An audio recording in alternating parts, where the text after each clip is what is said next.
Hi there and good evening, and thank you for tuning in to Your Money. I'm your host Bryan, and in tonight's program we are focusing once again on estate planning, offering insights and guidance to help you make informed decisions. Estate planning is a topic I review every 5 to 6 weeks. Many people view their will as separate from the overall estate plan, yet it is in fact a vital component of it. Surprisingly, a significant number of individuals do not have a will at all, and those who do often haven't updated it in years. The problem with dying intestate is that you lose control over how your assets will be distributed after your death. There's also no assurance that your estate will be allocated according to your wishes. Even more concerning is a situation where someone with young children dies without a will. If the children are deemed beneficiaries, their inheritance will be paid into the guardian's fund and only released to them when they turn 18, and I'm sure that's not even what you want. But joining this evening is a very saddened Harry Joffe, head of legal services at Discovery, and I hope he can pull himself out of his depression and participate in the program. And in the Zoom room from Mauritius is Gordon Stute, Managing Director of Acura. Harry and Gordon, thank you for joining me on the program. Hello, Bryan. Yep. Hello, Bryan. Lucky I don't support United. Yeah, I'm more but depressed. I'm just saying 3 in a week. Much more depressed. 3 in a week. And for those who've just joined the program, Harry is a livid, avid Liverpool supporter. Gordon, first question to you. I've had many off-air discussions with you about how South African trusts were regulated in the past. How has this changed in recent times? Hey, Bryan. So I think let's start off by saying that South African trusts were not really regulated in the past. But now that the requirements of the FATF has changed the trust environment in South Africa, and what I could say is now it's starting to come in line with how international trusts are regulated. So let's go to the starting point. So the starting point is any person who assists a client in the creation, operation, or management of a trust is known as a trust and corporate service provider. And in South Africa, they now fall under the supervision of the Financial Intelligence Center, or FIC. And remember, this applies to persons who do this as a business, i.e. the professional independent trustee. So the person who performs the activities of a TCSP, or that's a trust and corporate service provider, regardless of any professional accreditation that they hold, is now known as an accountable institution, and they must register as a TCSP with the FIC. So what does this mean?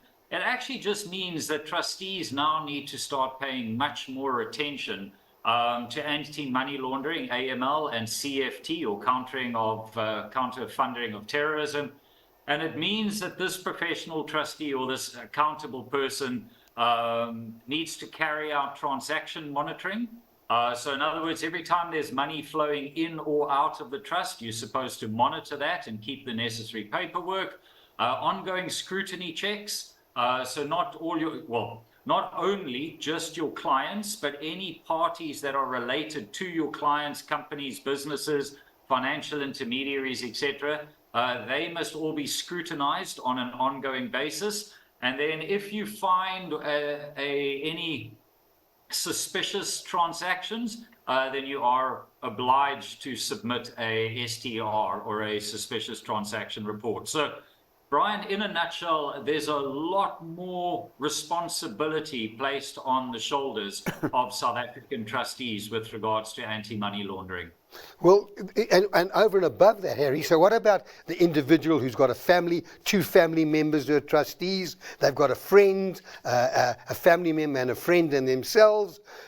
They won't know about all these things that need to now be done. What are you saying? What are you actually saying to the many people who are watching our program who have assets in a trust and don't have professional trustees, but have the relationship with people who are acting as a trustee and really just rubber stamping anything the settler is asking them to do? Right, don't be a trustee. I mean, me and Gordon have recommended that before. You're not a professional, don't be a trustee. Because, I mean, just to add one point to what Gordon was saying, there's also all the income tax stuff. You know, if you're a trustee on a trust and the trust is not reporting tax correctly, or not doing a report at all, not doing a tax return, you're in breach immediately, and those trustees are personally liable. And of course, there's a criminal sanction about what Gordon's saying. If you don't do it correctly, there's criminal sanctions, there's fines of up to 10 million rand, there's tax penalties, I think, Bryan, you're nuts if you're a trustee on a trust and you're not professional with professional insurance. Okay, so Gordon, before I get to Harry on another question that's also quite important regarding the Guardians Fund, let me ask you, what is the message you're giving to people who have trusts, who have been run? I'm not saying anything wrong with the way they've been run, but they don't have all these accountable parties and all the necessary things. What is your message to them, what they need to now do with the trusts that they have? So, Bryan, legislation is going to determine what the responsibilities are that the trustees have to carry out. And ignorance is no defense. So if you're a lay person and you don't do this as a profession, then I think it would be extremely risky to remain on as a trustee, because the law dictates that you are required to carry out certain tasks and responsibilities. You can't turn around and go, well, I didn't know. So I think South Africa is now playing catch up with regards to the rest of the world. And I think what we're going to see now is the emergence of more professional trust companies, much like you will find like in Mauritius or Guernsey or Jersey or Isle of Man. I think the days of it being done by, I'm not going to use the term amateur in a negative way, but that's really what it is if you have lay people trying to do this, I think it's too risky, and it's just not worth it anymore. And Harry, costs are going to go up. Costs have already gone up. I mean, if you think about an offshore trust, you're talking about somewhere in the order of 120,000 rand a year. $7,000, $8,000. Yeah, $7,000, $8,000, £5,000. You're really talking out here. Most trustees who have these friendly trustees don't pay anyone anything or pay anything for anything. I think what you're seeing now, Bryan, is that most trustees won't accept a trusteeship appointment on these small trusts anymore. It's just not worth their time and their risk. Yeah. So Harry, I think the South African, Bryan, I think the South African trust environment is going through an adaptive phase. And quickly, yes, very quickly. The being placed on the grey list obviously highlighted certain deficiencies that were taking place with regards to trusts. And South Africa is now going through that kind of transitional phase where you're going to start seeing maybe the small unnecessary trusts no longer needed. You're going to find the so-called lay trustees no longer taking up that role, and then it's going to be consolidated under the professional trust companies. But Gordon, just one thing. Anyone who resigns as a trustee has still got liability for any actions that may have been taken prior to their resignation. Yep. Yeah, that's true. As a trustee, you have unlimited liability for the period. When you acted as trustee. Yeah. Okay, Harry, so let me talk about another aspect. I have great difficulty with helping, my radio program has been running 32 years. I get a lot of calls. We help people where we can. The one area I've been unable to help is when it comes to the government employee pension fund. I can't get any access to people at the government to answer questions that people have posed to me. Now, I'm using that as an example of dying without a will, dying intestate, and children who are under the age of 18 inheriting money going to the Guardian funds. Tell me, how does the Guardian Fund work? Is it also one of these government departments which are difficult to communicate with, particularly where the young children needing funds, additional funds, and so on? Yeah, I mean, so Bryan, I don't want to be negative. I'm not a Man United supporter, so I don't need to be negative. But it's not simple. I mean, money going into the Guardians Fund obviously has to stay there until the kid turns 18. Number one. Number what does two, that actually mean, going to the Guardian Fund? So it's managed by the Master of the High Court in Pretoria, and it sits in a fund, and the monies are invested very conservatively in bank accounts and money market accounts.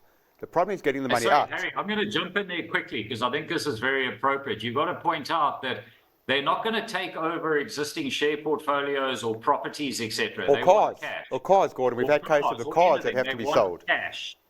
Exactly. So any movables, cars, shares, Kruger Rands, are going to be sold off and converted to cash. That's number one. Number two, is that money going virtually into a money market account? Into a money market account. They don't buy shares and that. It's pure money market. So it's not managed by PRC?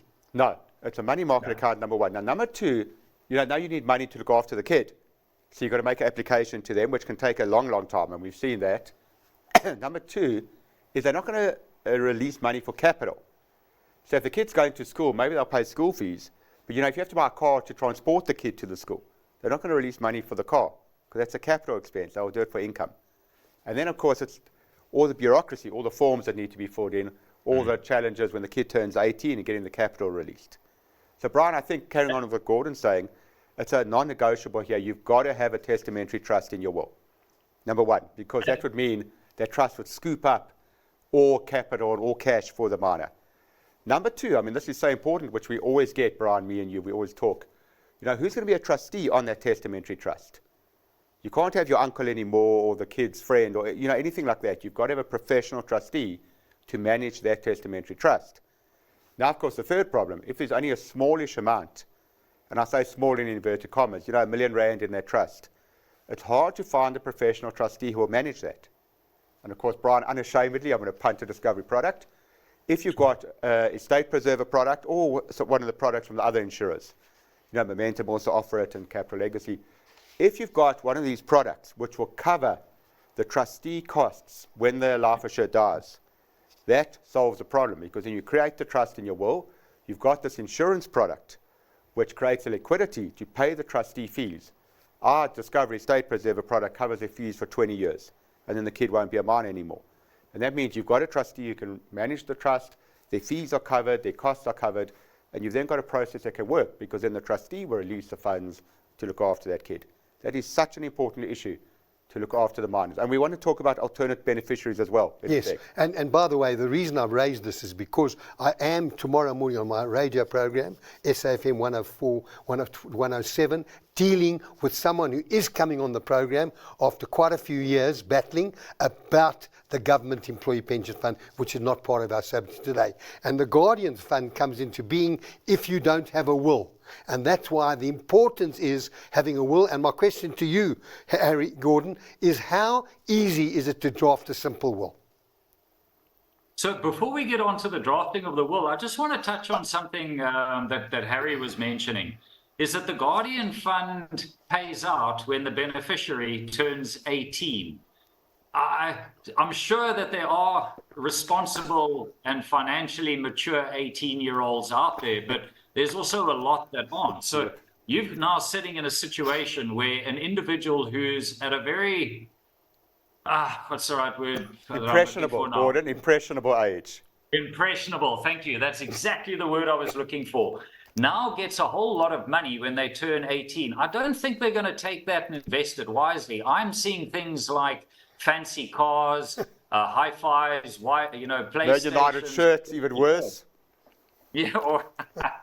So again, this is just a further reason why you don't want money going to the Guardians Fund. Okay, well, we're going to take a short break. Stay tuned. We'll be back shortly.